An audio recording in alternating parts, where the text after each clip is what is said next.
Hello.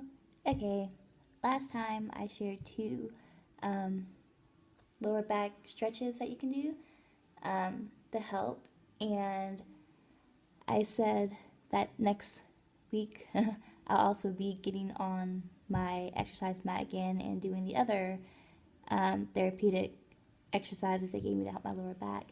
Now, this one, you lay on your stomach. I'm on my mat, and you put your hands and fists like this, and you just kind of, push yourself up, and you'll feel like a stretch like right here, and you hold it for 15 to 30 seconds, whatever is comfortable for you. Don't do it to the point it hurts. And then there's another one you can do after you feel strong enough. You can put your hands to the side and push yourself up as high as you can go, and hold it, and lay back down. Now most people call that move the seal or the cobra, just whatever you call it. It's a stretch. I cannot go as high as I used to go, but I'm working on it. So when I'm like this, it's easier for my back to hold this position, and right now I can feel that stretch in this curve.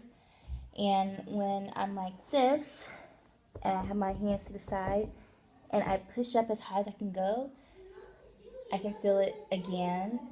Like I said, I'm still building strength in my lower back, so that one, with using my arms instead of my fist, hurts a little bit more, but not to the point where it's just painful and dreadful where you don't want to do it, because it's a good stretch. You just have to be patient. Don't rush your body into stretching. And another one you can do is what most people call a child's pose. And basically, you just get into a little ball, and you're in a little ball, and you just stretch forward. Put your head down. That feels so good. Oh my gosh. And you hold it probably for about 15 seconds. And then you get back up. And there's one other one I wanted to show you. It's called the hip flexor. And now if you've done workouts like Insanity or Plyo, things like that, they all have a hip flexor in it, but this is actually a modified hip flexor because you're still strengthening your lower back, so you can't do it exactly as they do it on the DVDs, as the workout DVDs.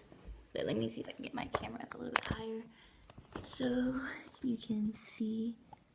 Okay, so with the modified hip flexor, you're basically just on your knees, and you're gonna put one knee up, and you just, push your hip forward for about 15 to 30 seconds, and you'll feel a stretch all back here.